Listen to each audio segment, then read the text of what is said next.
To handle missing data in n8n, you start by selecting the node that receives your incoming data, clicking Execute Node, and carefully reviewing the output to spot any empty fields, null values, blank strings, or missing properties. This step is your foundation because you cannot fix what you have not yet seen. n8n displays the output of any node in a structured format, often a JSON array of objects. Scroll through each item and look for fields that show a blank quote-unquote, the word null, or simply do not appear at all. These are the gaps that will break your workflow if left unchecked. If you find this approach helpful, please like and subscribe, and let's get started. Now that you know what is missing, you need a decision point. Add an IF node and connect it right after your data source. Open the IF node settings and select the field you want to check. For the condition, choose is empty or does not exist, depending on how the source application sends its data.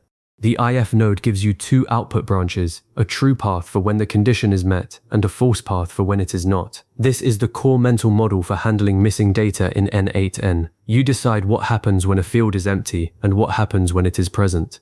For example, if a customer form lacks a phone number, the true path might add a default value, while the false path sends the data forward as is. Connect the true path to a set node.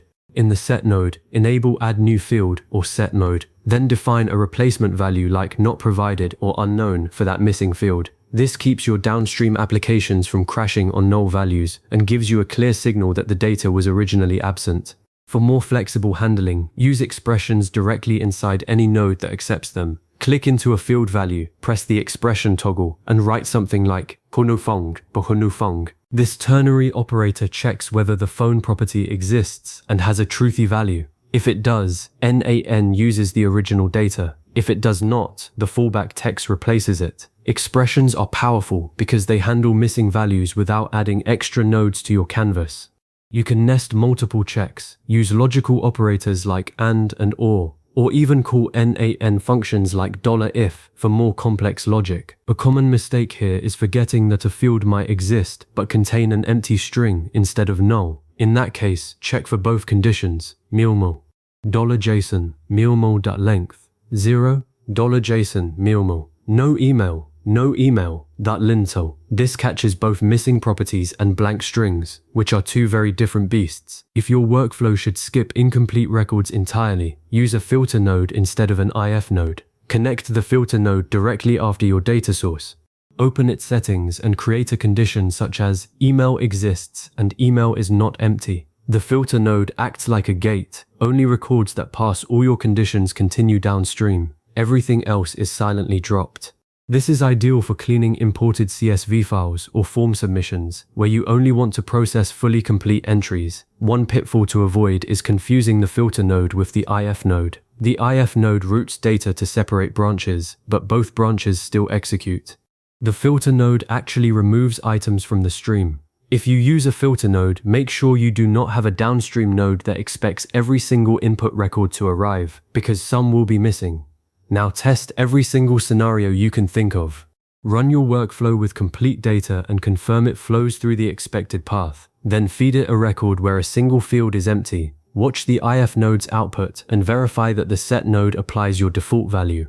Then test a record with multiple missing fields and a record where the field itself does not exist as a property at all. n8n's execution log is your friend here. Click on any executed node to see exactly what data arrived and what was sent out. If your filter node is dropping records you expected to keep, double-check the condition syntax. If your expression is returning undefined instead of your fallback, you might be referencing a property path that does not exist, so use optional chaining like herc daledas if function. Finally, save your workflow and activate it. Missing data handling is not a set it and forget it task. Monitor your execution logs weekly and look for patterns. If the same field is repeatedly missing, improve your data source instead of always working around it.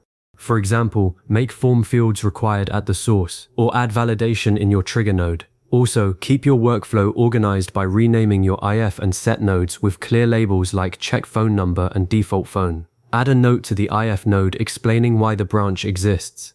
This will save you hours when you revisit the workflow 6 months later. You now have a reliable way to detect missing fields, add fallback values, filter out incomplete records, and prevent workflow errors. Save this video or bookmark the steps so you can reference them whenever you build a new automation.